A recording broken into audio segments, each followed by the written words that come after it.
Bienvenidos a CONAGI 2021, el primer Congreso Nacional de Guías de Turismo de Costa Rica. Recuerde que este es un evento gratuito, inclusivo y certificable, que llega a usted gracias a la Federación Nacional de Asociaciones de Guías de Turismo, FENACITUR. Su participación está siendo registrada minuto a minuto, por lo que al finalizar el evento, usted podrá solicitar una certificación de las horas para renovar sus credenciales en la dirección www.fenagitur.com. Este ha sido un tiempo difícil, pero somos guías de turismo y sabemos que podemos lograrlo. Tenemos un país bello, tenemos un país único.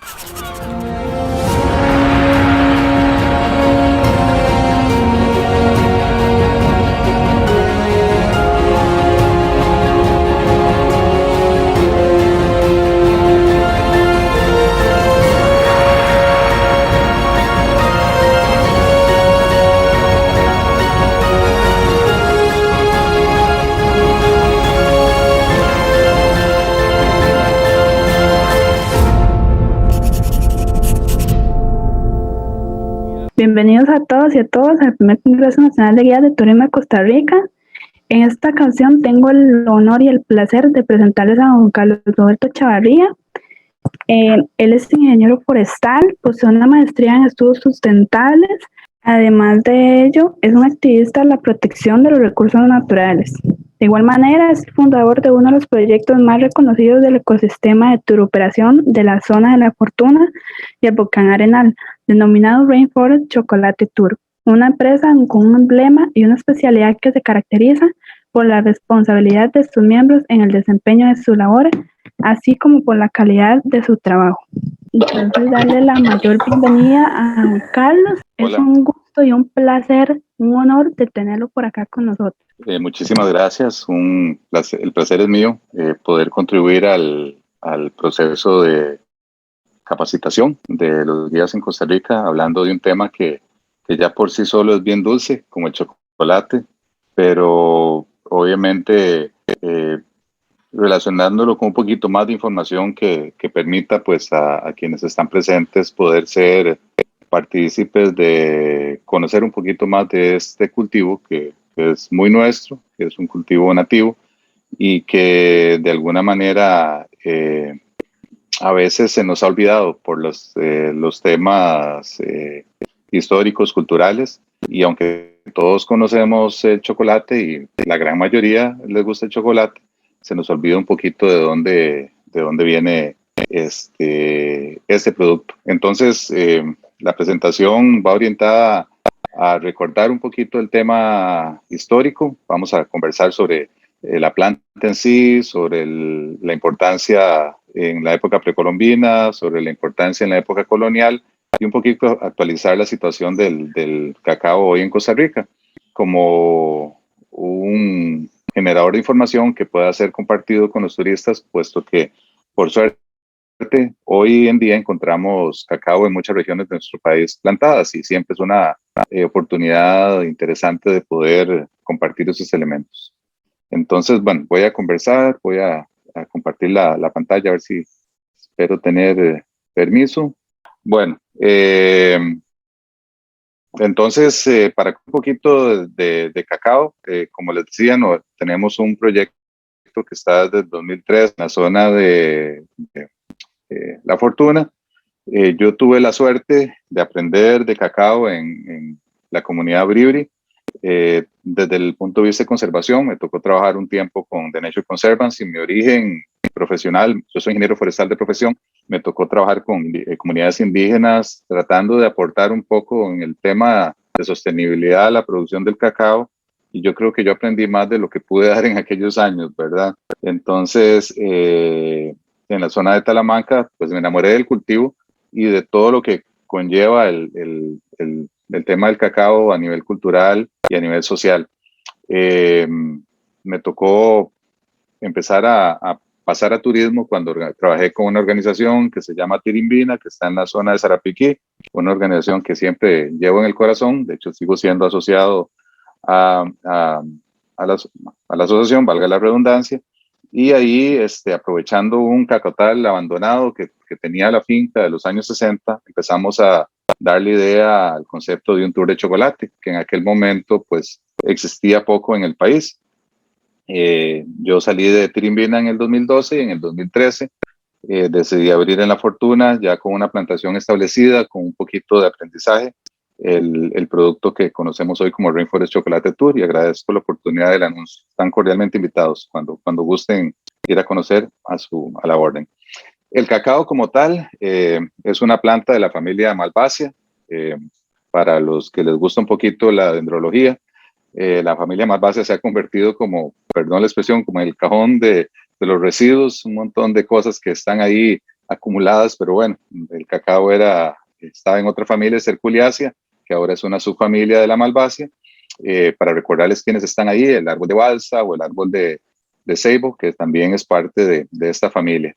El género es Theobroma, que es una palabra que viene del latín y significa comida de los dioses. Siempre hacemos la broma que Carl von Linneo, el padre de la taxonomía moderna, seguro era súper aficionado al chocolate para ponerle ese género al árbol de cacao.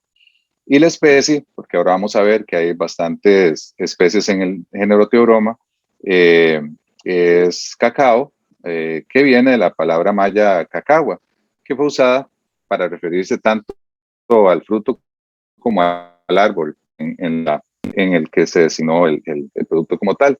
La flor del cacao, que es algo que a veces no vemos por el tamaño pequeño que tiene y que tiene una gran belleza. Y los frutos del cacao. Eso es por si alguien no ha tenido la oportunidad de conocer cacao, que espero que sí lo conozcan.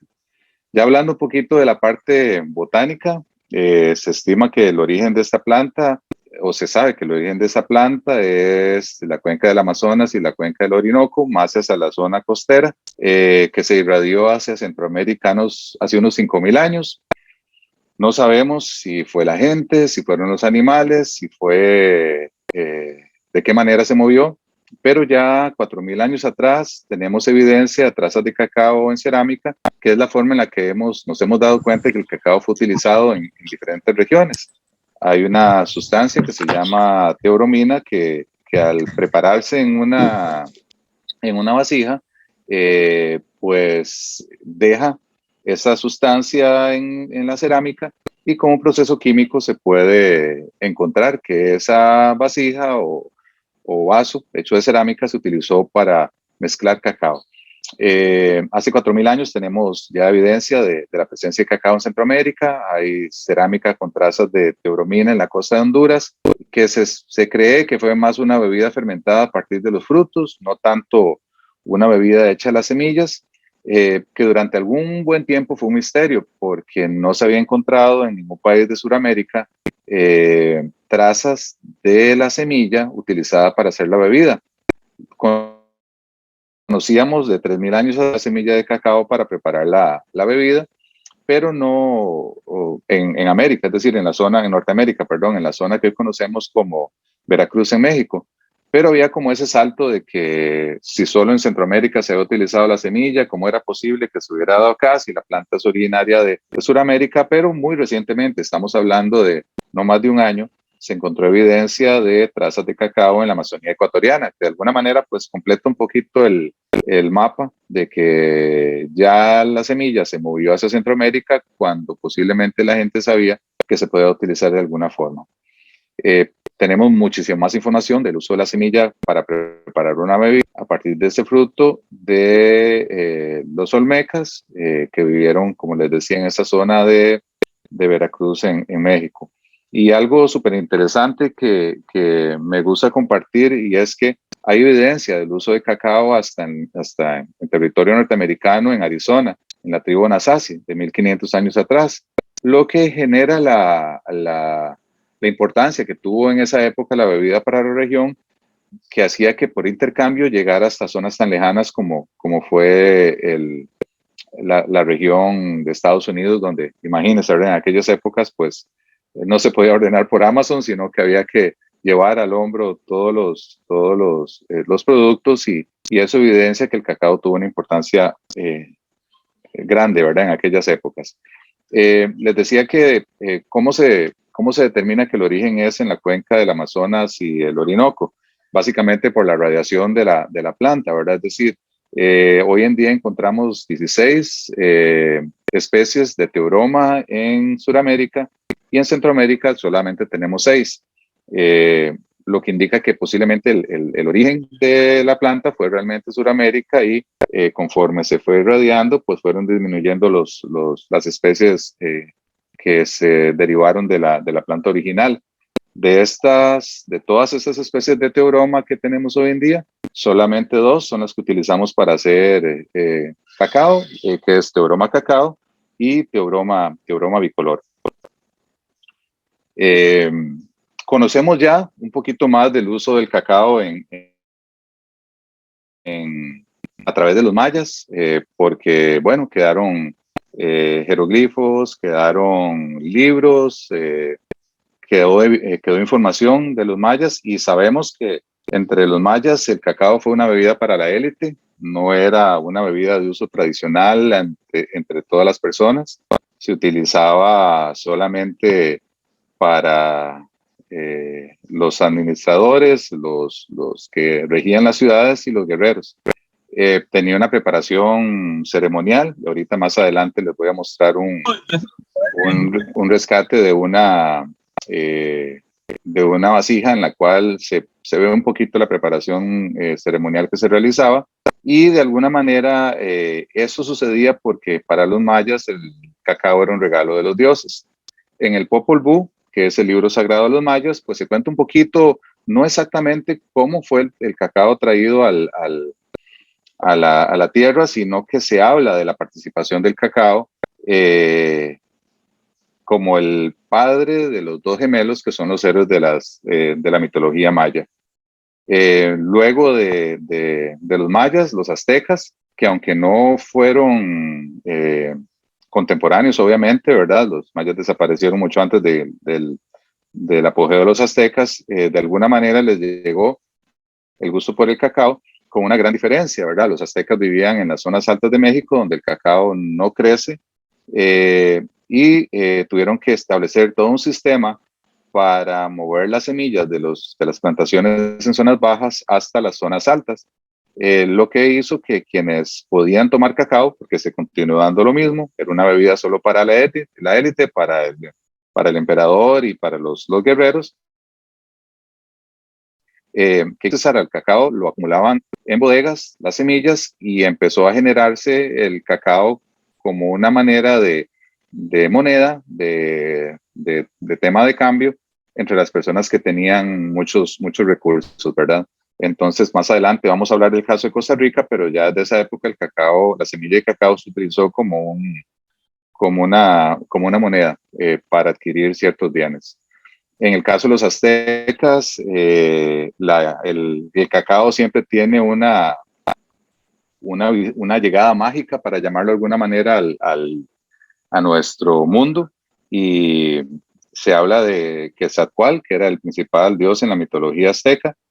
Tenía un gran jardín donde tenía todos los productos importantes para los humanos. Las hormigas se robaron el maíz y se lo entregaron a los humanos. Obviamente, en nuestras culturas en América Central y Norteamérica, el producto principal fue el maíz. Y entonces Quetzalcóatl, al ver que las hormigas ya habían entregado el maíz a los hombres, él mismo vino a la tierra y le enseñó a las mujeres, no a los hombres, le enseñó a las mujeres a preparar cacao. Eso lo podemos discutir después por qué se daba así, pero la historia lo cuenta de esa manera. De hecho, quienes preparaban cacao en las ceremonias para el emperador azteca fueron solamente las mujeres. Entonces, el cacao tenía esa particularidad. Lo que estamos viendo en la pantalla es una representación de una vasija de una mujer de alguna manera fértil con frutos de cacao. Y lo que estamos viendo en esta representación que está abajo es una figura que se encuentra en que se llama de la vasija de Princeton. Eso es una recuperación del dibujo que está en esa vasija, y no sé si en este lado pueden ver una mujer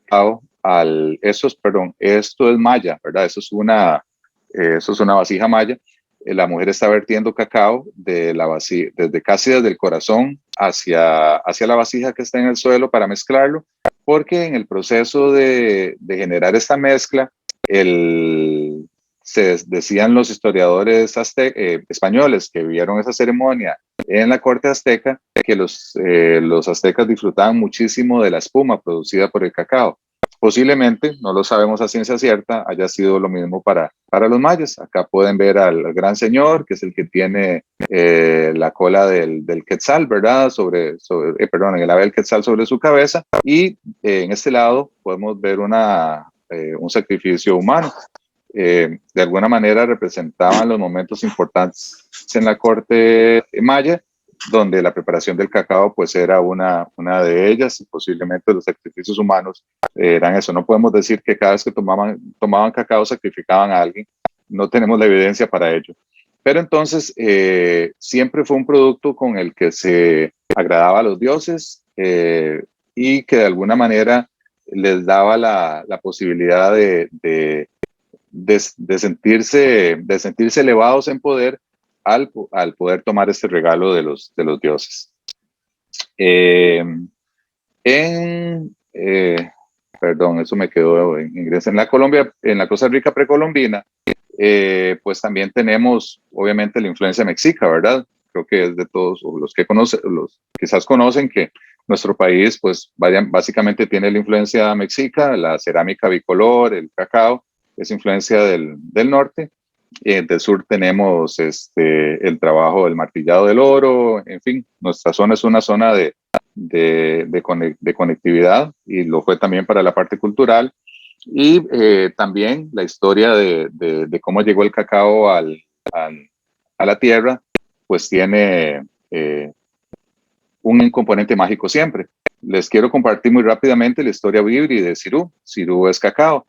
Los biblis cuentan que Sibu, Dios, estaba buscando una esposa en la tierra, y se vino disfrazado de una persona desagradable, que así dice la historia, eructaba y se tiraba pedos, perdón, así dice la historia, y de esa manera trató de enamorar a 3 hermanas, de las cuales 2 no les gustó para nada la actitud y la apariencia de Sibu, porque obviamente estaba disfrazado con todo adrede de esa manera, y una de ellas sí se enamoró de él. Un día Sibu se despojó de su traje para tomar un baño en el río, y las 3 hermanas lo vieron, y obviamente las 2 que no lo querían, pues se dieron cuenta que era Sibu, y accedieron a la petición de Sibu de casarse con ella. Sibu se las lleva al cielo. No vamos a hablar de cosmogonía bribri en ese momento. Se las lleva al cielo y transforma a Sirú en el árbol del cacao, y a las 2 hermanas que no lo quisieron al inicio y que después se enamoraron de él, las transforma en árboles que no dan frutos, sabiendo que la fertilidad era un elemento súper importante en la cosmogonía bribri. Entonces Sirú es el árbol de cacao. En esas épocas de Talamanca había una señora allá en Chiroles, todavía están ellas, tienen un proyecto que ha perdurado, se llama Comuita. Ellas preparan y separan el cacao, la manteca de cacao, de una forma tradicional, y a veces no se lograba dar este proceso de separación de la manteca del cacao. Entonces, cuando uno les preguntaba, sí, pero ¿qué pasó? Sirú no quiso. De alguna manera se le concede una personalidad al árbol en la tradición bribri. En el caso de los maleku, hoy en día todavía muchos de ellos, cayú, que es el nombre con el que se conoce el cacao, hay una ceremonia en la mañana de preparar el cacao para ofrendarlo a los dioses. Los malekus tienen en su mitología y sus creencias 13 dioses, uno en cada una de las nacientes de los ríos que están en territorio maleku, y entonces es una manera de agradar a los dioses. Se la ofreces al dios en el que vos confías más, y de esa manera esperás tener un buen día, porque le diste la posibilidad a los dioses de agradarlos con el cacao. Las fotos de abajo las pongo porque, si bien en nuestra arqueología hemos encontrado muchos metates, sabemos que muchos de los metates más elaborados fueron utilizados para preparar cacao. Los metates sencillos pues eran para el día a día, que era la preparación del maíz, pero muchos de estos metates, que tienen una elaboración hermosísima, fueron usados para la preparación del cacao. Llegan los españoles a América, encuentran el uso del cacao. Su primera reacción ante el cacao fue una reacción de desagrado en náhuatl, que fue, obviamente, los españoles encontraron a los aztecas. Cuando llegan a las ciudades aztecas, encuentran a los mayas tomando a los aztecas, disculpen, tomando una bebida que se llama cacahuatl, que en el náhuatl es agua de cacao. Obviamente sabemos qué significa caca en español, y esos tipos ven a los indígenas, que ya de por sí consideraban salvajes por no ser cristianos, tomando un agua oscura, pesada, de color café y que se llamaba caca, pues le hicieron la cruz y no fue algo que fuese del agrado. De hecho, sabemos que habían variaciones en la receta, pero una de las recetas que se cita mucho en los historiadores en la preparación del cacao era cacao, agua, vainilla, maíz para hacerlo más espeso y chile picante. Entonces, sabe bien. De hecho, si algún día quieren hacer la pruebita, tiene buen sabor esa mezcla.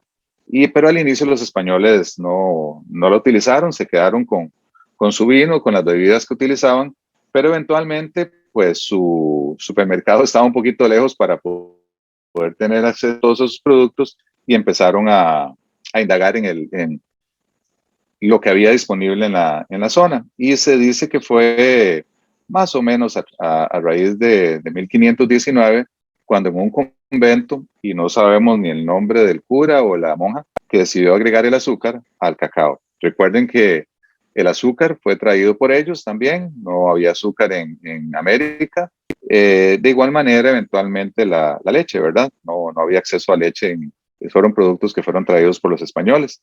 Entonces es a partir de 1519 que se empieza a tomar esa bebida que conocemos hoy como chocolate, y a la que se le da otro nombre náhuatl, xocolatl, que básicamente significa agua amarga. Xocolate se transformó eventualmente en chocolate. Les había comentado inicialmente que el cacao tenía origen en Sudamérica y después se movió a Centroamérica. Con el paso del tiempo, si bien sigue siendo la misma especie, Theobroma cacao, la mayor o la menor cantidad de agua de Centroamérica comparada con la Amazonía hizo que el cacao creciendo en Centroamérica se convirtiera en un fruto más pequeño. Al no tener tanta disponibilidad de agua, lo que hizo fue concentrar una mayor cantidad de cocoa en la semilla. Cada semilla de cacao tiene grasa y tiene cocoa. El cacao de Sudamérica, a la llegada de los españoles, se le llamó forastero, básicamente, aunque es nativo de esta zona, porque ellos no vieron a nadie consumiendo cacao, vieron consumiendo el cacao en Centroamérica, y al de Centroamérica le llamaron criollo. Es mucho más pequeño el criollo que el forastero, y eventualmente, alrededor de 1727, los ingleses hicieron un híbrido de ambos, que es lo que conocemos hoy como trinitario, que es el cacao fino. Hay un debate todavía fuerte en el mundo de que alguna gente dice que ellos tienen cacao criollo. Muchos de los botánicos opinan que ya no es posible porque no salvamos muestras de cómo era el cacao criollo de aquellas épocas, y que es imposible decir que hay cacao criollo hoy, que lo que tenemos es forastero, que todavía se encuentra mucho en la Amazonía, y el trinitario, que es la mezcla de esos dos cacaos. Nada más contarles un poquito que en 1879 los holandeses se llevan el cacao de América a África. Los ingleses conquistan las islas del Caribe y el cacao que había en ellas, entonces entran también al mercado del cacao, y de alguna manera los españoles pues siguen teniendo ese manejo del mercado, y los holandeses, que siempre en aquella época fueron negociantes, lo único que tenían era Surinam, la Guyana holandesa, donde no era suficiente para poder competir a ese nivel, y se llama el cacao forastero, el cacao más grande, a África. ¿Cuál es la diferencia entre esas dos variedades? Les decía que es el contenido de cocoa en la semilla. El forastero tiene más manteca de cacao, menos cocoa, y el trinitario tiene más contenido de cocoa más que manteca. Entonces, si quieres hacer un chocolate fino, pues obviamente preferís usar Trinitario porque tiene más concentración. Si querés hacer un Milky Way o un Three Musketeers, para que no se enojen ninguna de las dos grandes empresas de chocolates baratos, cualquier chocolate sirve, porque lo que estás comiendo menos es chocolate. Principalmente estás comiendo nueces, leche, azúcar, y la cocoa es lo que menos sabe en esas barras de chocolate. Obviamente también hoy en día el uso de la manteca de cacao tiene un valor enorme en la industria de la belleza, y entonces muchos de los chocolates que comemos, no sé si algunos, yo creo que debe haber gente joven, debe haber gente un poquito mayor, algunos se acordarán de los chocolitos que comíamos de chiquillos, que eran puro azúcar, se les agregaba aceite de palma en lugar de manteca de cacao, porque ha encontrado más valor la manteca de cacao en la industria de la belleza, en la industria cosmética, y a veces se extrae de los chocolates de baja calidad. Eso es para ilustrar un poquito más adelante las condiciones en las que producimos cacao hoy en día. El cacao se va para Europa, se va para el mercado europeo, una vez que se empieza a tener interés en él, y sigue siendo en Europa una bebida para la élite, puesto que era muy caro el poder moverla de Centroamérica hasta Europa. Entonces, allá sigue siendo un producto de élite, y lo interesante es que sigue tomándose con agua.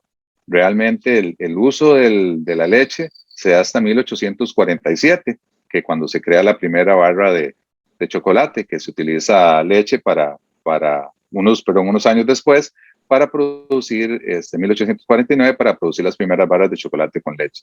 Hasta 1847 el cacao fue una bebida con agua, en el que ya contenía azúcar, pero que siguió siendo, por lo menos en Europa en aquellos momentos, de un producto solamente para la élite. Algo bien interesante es que durante esa época colonial se acostumbraba a tomar el cacao durante el día, y muchísimas veces los curas mandaron a preguntar al Vaticano si el cacao, considerando el dominio católico que teníamos en aquel momento, si el cacao se podía tomar durante la época de abstinencia, de ayuno. Y el Papa, que posiblemente en aquellas épocas estaban acostumbrados a tomar cacao una vez cada semana, cada 2 semanas, nunca impusieron el ayuno, nunca impusieron la limitación de tomar cacao durante la época del ayuno. Entonces hay unas historias bien interesantes en algunas regiones de México donde en la misa de aquellas épocas de 3 horas en latín, de un momento a otro entraban las sirvientas de las grandes señoras de los pueblos coloniales del sur de México a prepararles cacao en media iglesia, porque no estaba prohibido por el Papa, ¿verdad? Eso generó algunos conflictos y algunas historias sin probar de desapariciones de curas y de excomulgaciones y otras cosas de aquella época. Entonces, realmente el cacao tenía un rol súper interesante en la época colonial. Vamos a movernos un poquito a Costa Rica. Esa es una estampilla, la que aparece en esa foto de una mazorca de cacao de 3 centavos, de hace algún tiempito ya. Y lo que quiero contarles aquí es un poquito el cacao como eje de la economía en la Costa Rica colonial. Sabemos que de alguna manera Costa Rica no fue uno de los sitios preferidos por la ausencia de minerales, ¿verdad? De falta de oro y falta de plata. Pero una de las actividades que se estableció fue el cultivo del cacao. Y esto porque de alguna manera estábamos relativamente cerca del puerto de Portobelo en Panamá, que fue la puerta de oro que salía de Perú y de la costa del Pacífico, moviéndose por el camino de cruces a través de Panamá, llegando hasta Portobelo para poder enviarlo hacia Europa. Entonces, de alguna manera, Costa Rica se aprovechó de esa existencia y se dieron algunas tierras para cultivar cacao en la zona de Matina. Tenemos un dato por ahí de la producción en Matina, que en 1750 habían 480 haciendas. Eso significa cerca de 500 hectáreas de cultivo de cacao en esa zona. Ese cacao se movía por mula hasta el puerto de Portobelo, y de allí pues exportaba, aprovechando los espacios que habíamos hasta Europa, hasta España, siendo demandado por los dueños de la plantación, que muchos de ellos nunca conocieron sus tierras de cultivo en Costa Rica. Las otorgaba el rey, y lo que hacían era algún afortunado de su servidumbre venir a administrar una de esas fincas, que imagínense lo que era viajar desde Cartago hasta Matina en aquellas épocas, ¿verdad? Era un viaje súper complicado, se iba una o dos veces al año quizás, y realmente no era un premio, ¿verdad? Venir a América para esas personas que estaban a cargo de la plantación de cacao. Como se Don Carlos, había circado en nuestro... Le escucho. disculpe que lo interrumpa. No se Es preocupe. que en el chat nos están solicitando que si por favor puede compartir la pantalla completa. No le estoy... Ok, perdón, algo estoy haciendo mal. Ahí será. Esa es. Así, exactamente. Ya, Muchas ¿verdad? gracias. Perdón. Mil disculpas. La falta de costumbre de Zoom. Van a disculpar.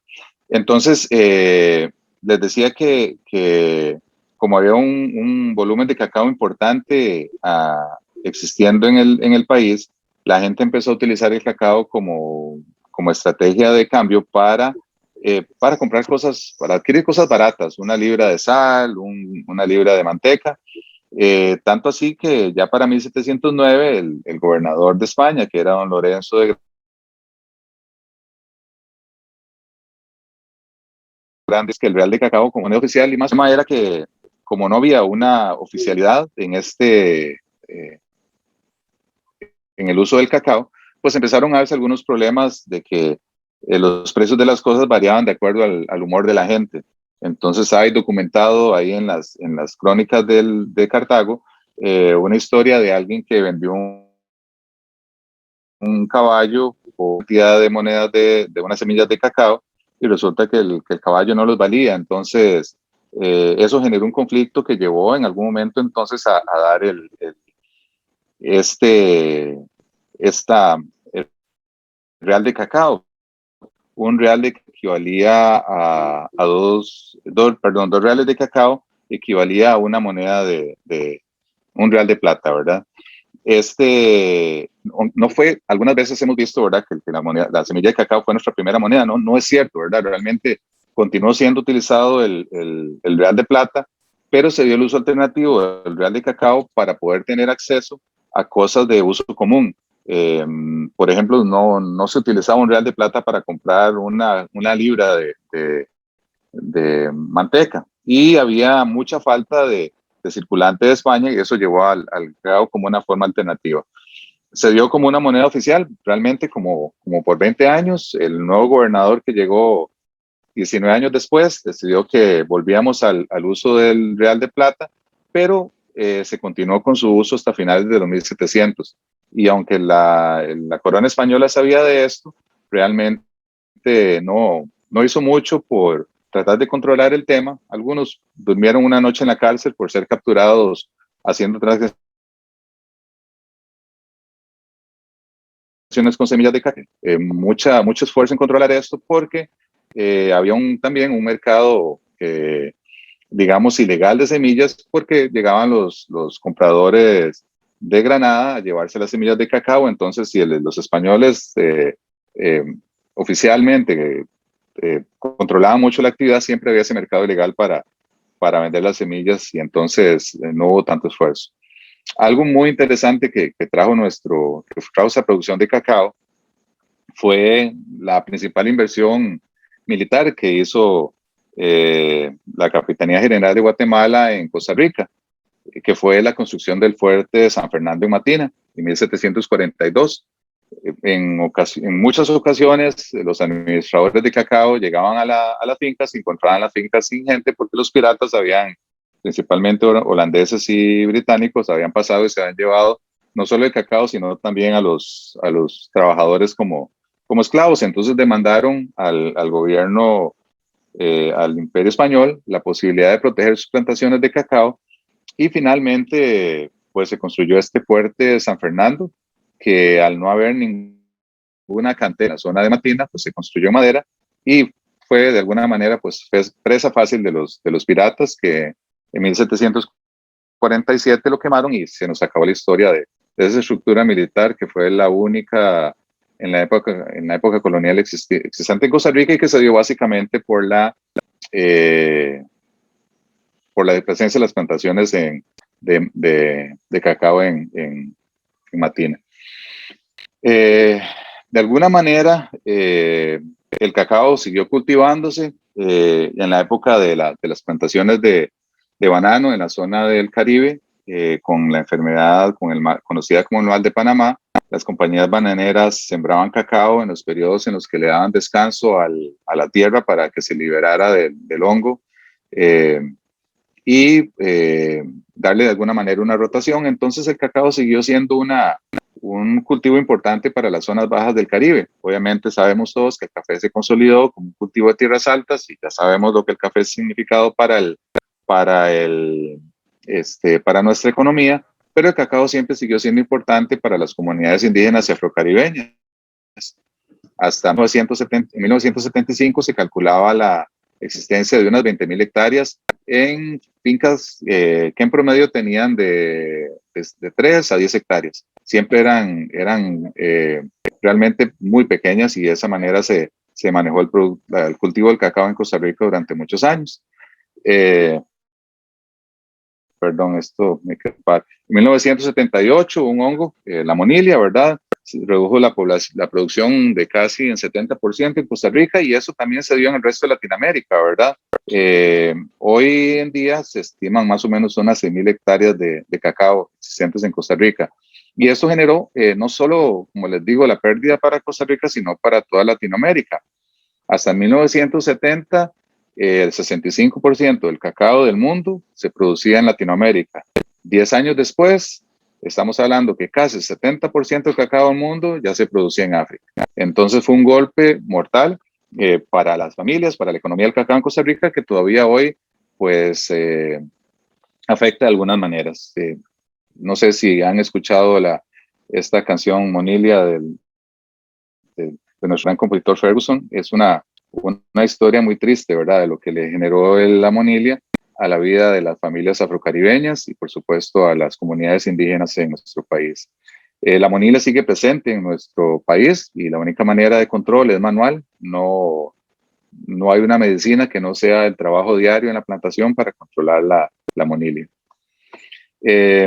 ¿A dónde va nuestro cacao? Entonces, para avanzar un poquito en lo que ya tenemos hoy en día, Costa Rica ha venido recuperando con un cacao de cacao de excelencia,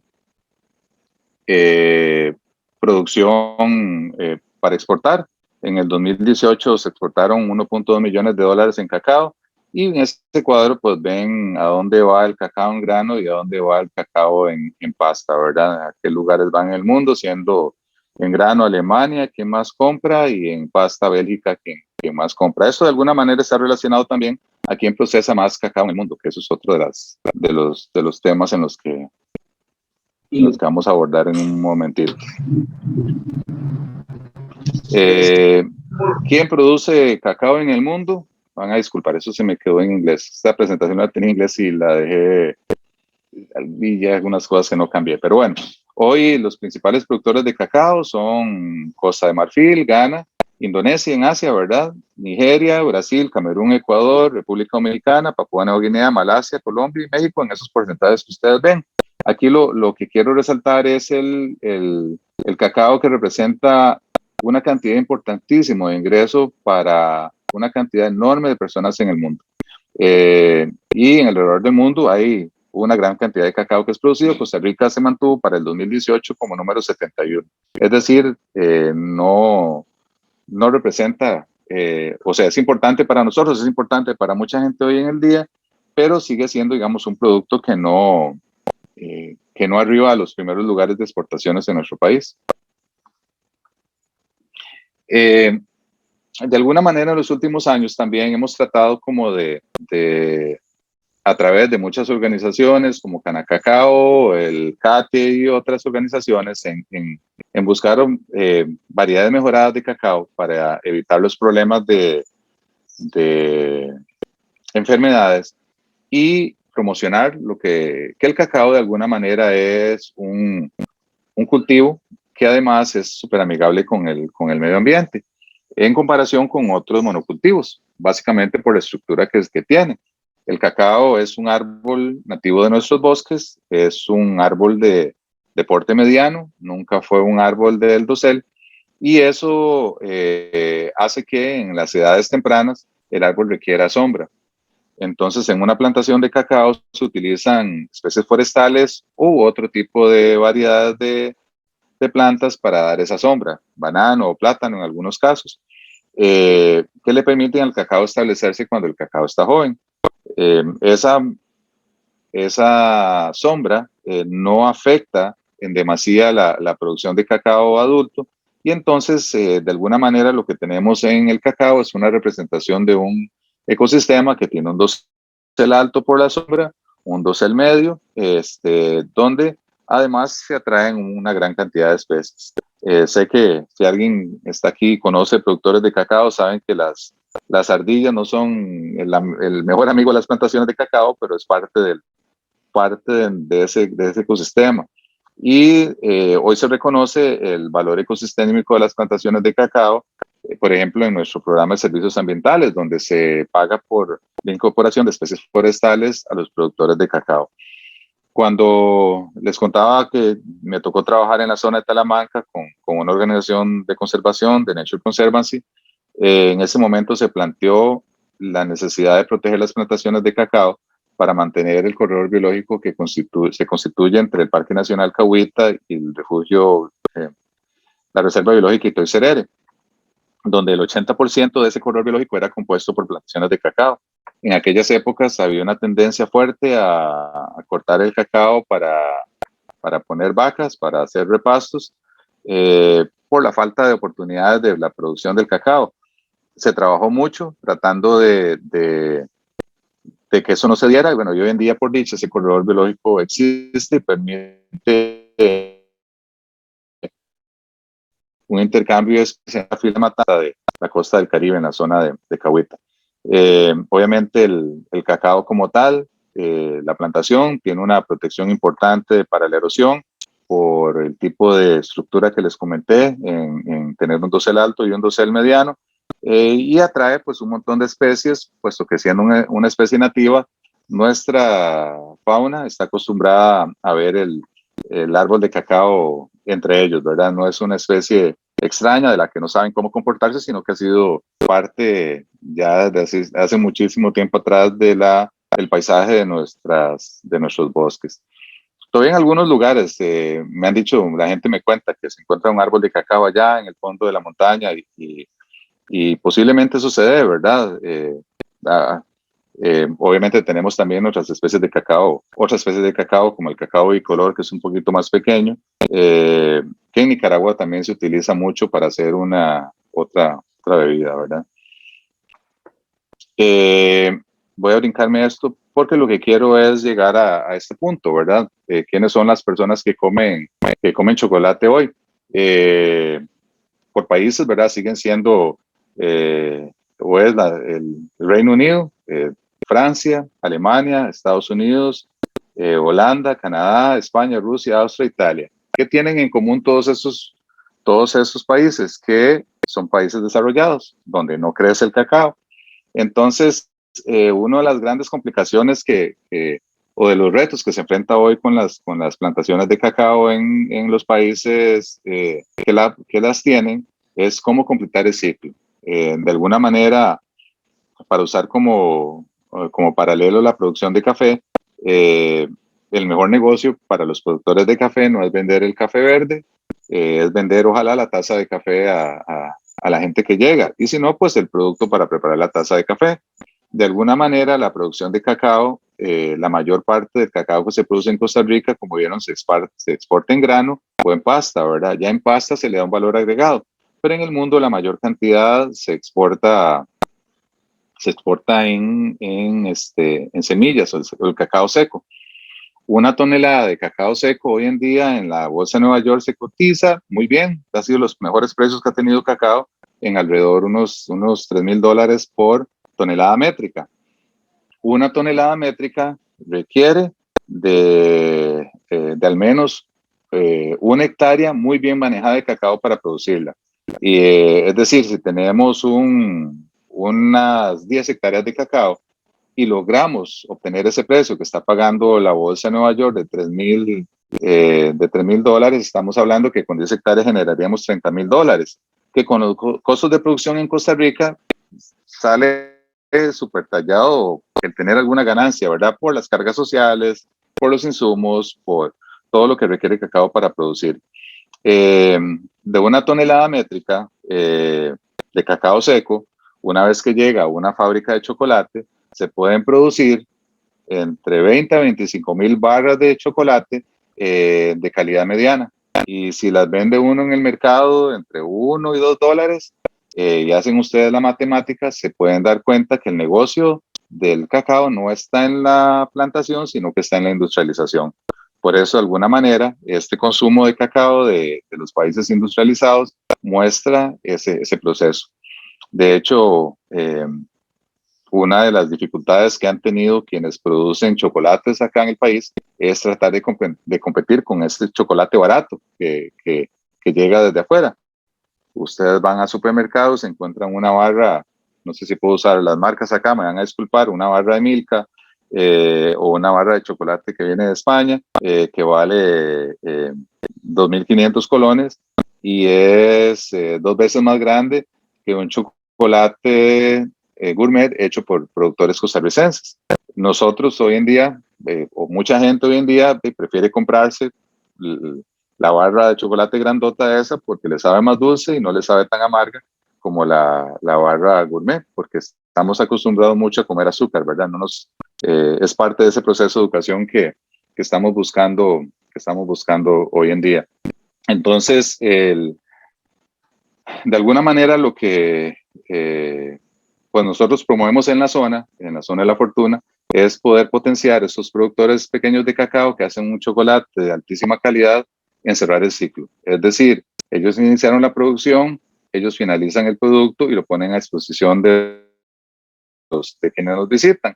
En términos de los turistas, a muchos turistas quizás no, digamos, el precio del chocolate gourmet no se les hace tan alto porque saben de la calidad de lo que están comprando. Entonces, los visitantes o los turistas han sido una excelente oportunidad para poder colocar ese chocolate hecho en Costa Rica de alta calidad que se está produciendo hoy en nuestros mercados. Y bueno, de alguna manera sabemos hoy que el chocolate tiene una gran cantidad de beneficios. Antes hablábamos un poco de que esos chocolates, el famoso chocolito de nuestra infancia, quizás no era lo más saludable, ¿verdad? Por ser básicamente pura manteca y azúcar, pero hoy sabemos que el chocolate es o el cacao, perdón, que el cacao es un superalimento que por los componentes que tiene ayuda muchísimo a diferentes aspectos de la salud humana, y eso es parte del proceso con el que se promociona esta producción de cacao que estamos tratando de rescatar en el país, ¿verdad? No sé si fui muy rápido, me comí el tiempo muy rápido, pero eso es lo que tenía para compartir con ustedes. No entré al proceso de cómo se cultiva el cacao ni cómo se procesa en las fincas. Si a alguien le interesa, podría conversar un poquito de eso, pero creo que podríamos entrar a un periodo de preguntas si alguno tiene alguna cosa que desee consultar, y yo con muchísimo gusto lo haría. Y hay que recordar, ¿verdad?, que somos el único planeta con chocolate en el mundo, así que hay que salvar nuestro planeta.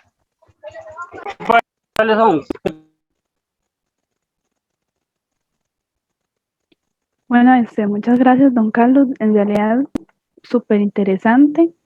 Uno no se imagina que una fruta tan tradicional como lo es el cacao, o sea, un producto como esos, tenga una historia tan rica, tan cultural, y no solo a nivel internacional, porque muchas veces pensamos que estos productos nacieron en países lejísimos, y en realidad todo es una riqueza que tenemos aquí en nuestro propio país.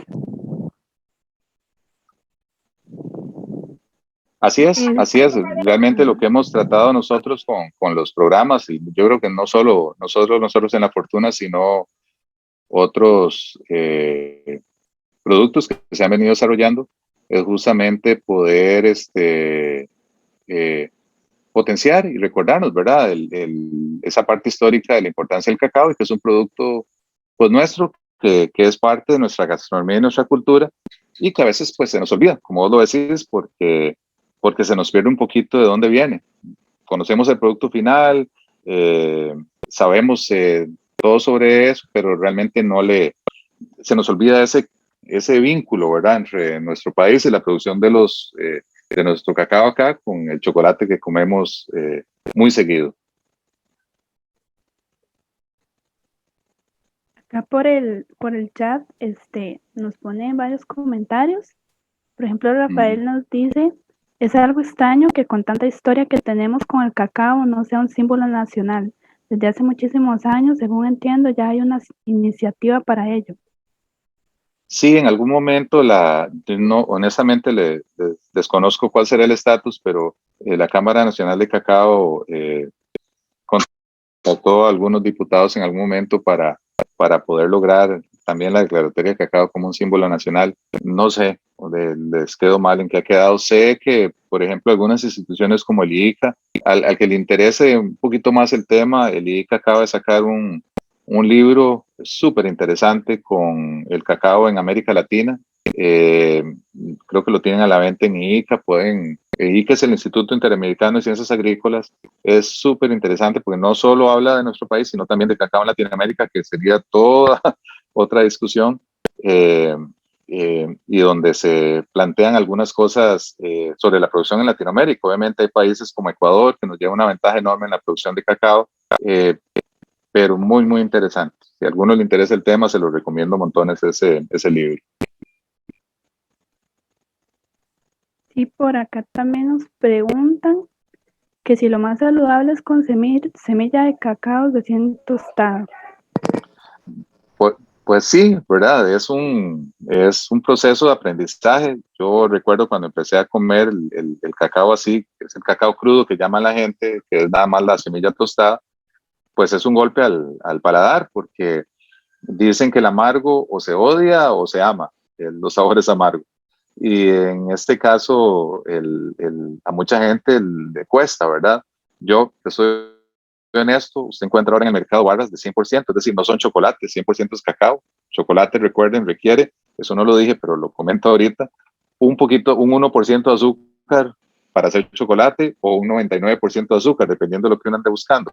El, entonces, para mí, digamos, el 100%, yo no me puedo comer la barra entera, me puedo comer un pedacito, que de todos modos lo que se recomienda es una dosis diaria de unos 25 gramos para lograr esos beneficios que ya ustedes pueden encontrar después en la parte médica de la memoria, el tema de el corazón, de ayudar a tener saludable el corazón.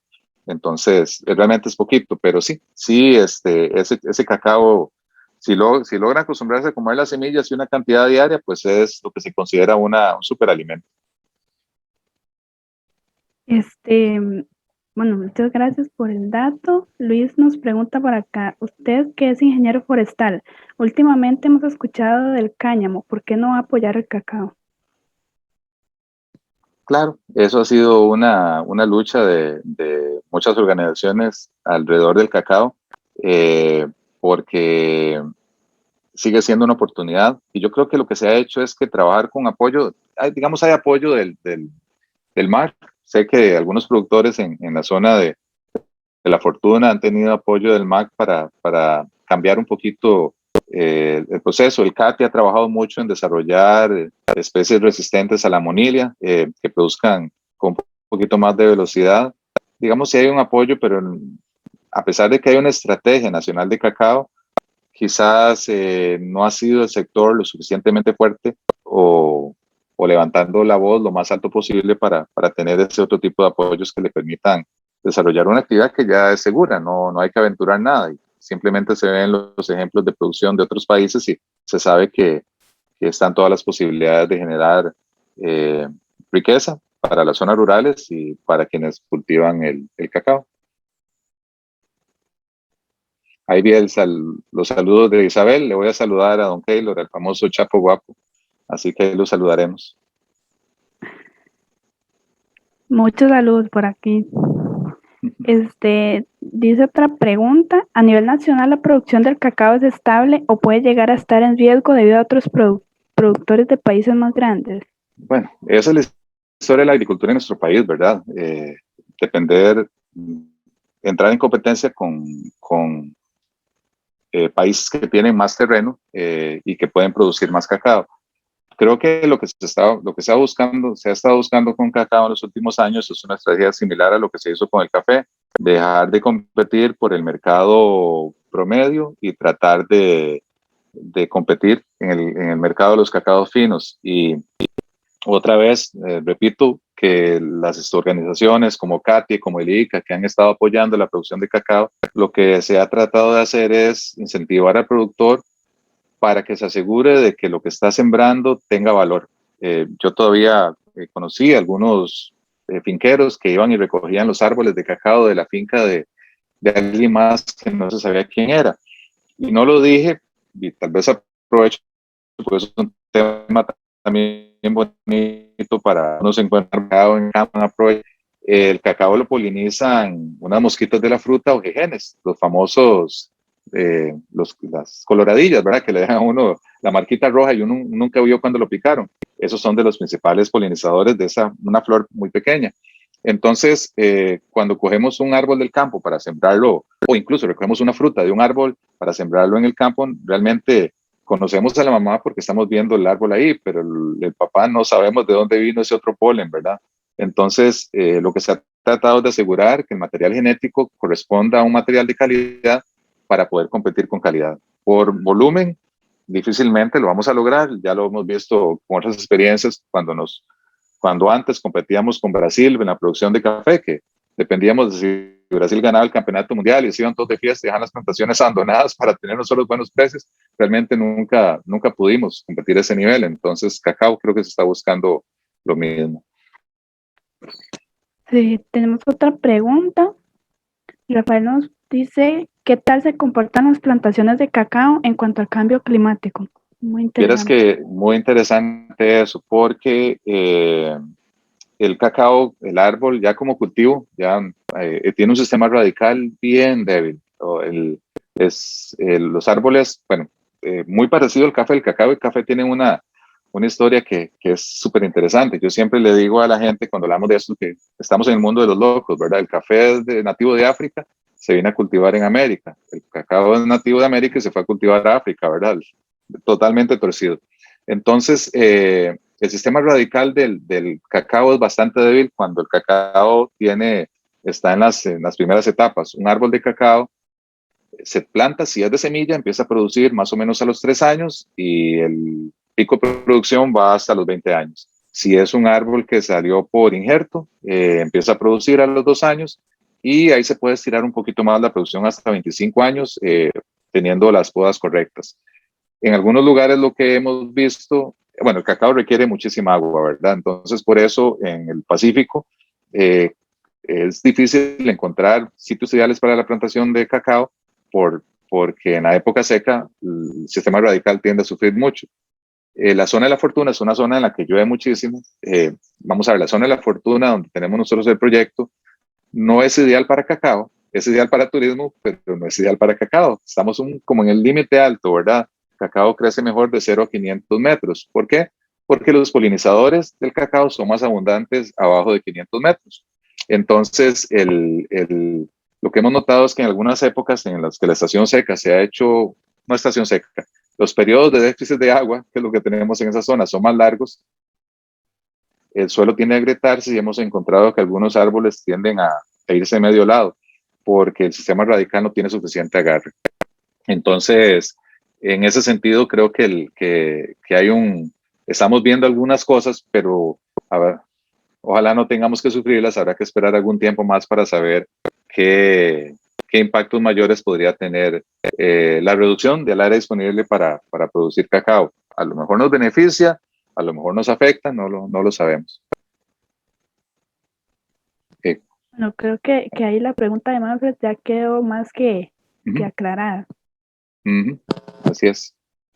Creo que son, Sí, ya lo había dicho, son 3 años, si es semilla, y produce, yo conozco árboles, hay en la Lola, que es una finca experimental del MAC, en la zona de Siquirres, tienen un árbol que le dicen la abuelita, y ese árbol tiene, según los que lo sembraron, va para 85 años, y todavía produce frutos. Obviamente no es súper productivo.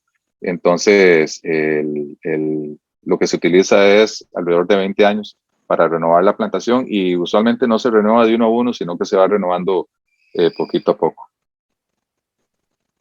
sí, bastante tiempo, la verdad. Es Ujú. una planta muy característica. Que no sé si Sí, sí, alguien más. como árbol del bosque tropical, crece por mucho tiempo, ¿verdad? Ujú. Eh, Así que sí, el tema es productividad, ¿verdad? Al final, vamos a ver, yo siempre le cuento a la gente que el chocolate es un invento humano, ¿verdad? El árbol de cacao no se diseñó para producir chocolate. Eso fue un feliz accidente que nos hace felices a todos. Eh, pero incluso el proceso de encontrar la fruta a producir el chocolate, la gente a veces le pregunta, bueno, ¿quién inventó todo esto? ¿Cómo se dio el proceso de abrir la fruta, ver la semilla y que eventualmente hacer ese proceso que no hablamos mucho de él, que es de llevarlo a fermentar, que es quizás la parte más importante de la producción, y después el tostado? Y yo siempre les digo que quizás era que nuestros antepasados en esas zonas tenían mucho tiempo libre para explorar, ¿verdad? Y poder encontrar todo este proceso. Pero definitivamente el, el árbol como tal no fue diseñado para producir chocolate, y de hecho cuando quitamos los frutos tenemos que compensar el tema de la polinización, porque reducimos la principal fuente de polinización, que son los frutos abiertos, que son los que atraen la mayor parte de esas mosquitas y genes que les estaba comentando. Muy interesante, la verdad. Es toda una ciencia y toda una historia, la producción de cacao, ¿verdad? Así es. Sí, No invitarlos, sé ojalá si, que puedan, hay muchos sitios que turísticos y no turísticos que tienen cacao, y creo que es una experiencia bonita conocer los procesos integrados, ¿verdad? No voy a decir marcas porque si no, después me cobran el patrocinio, pero sí hay mucha gente haciendo chocolate de calidad en Costa Rica, y se puede encontrar en línea, ¿verdad? Entonces, eso es valioso. Y si no es desde el punto de vista turístico, si es de recopilar información, conocer un poquito más, ¿verdad? Ujú. sí, no sé si alguien más tiene alguna otra pregunta o si quiere preguntar directamente.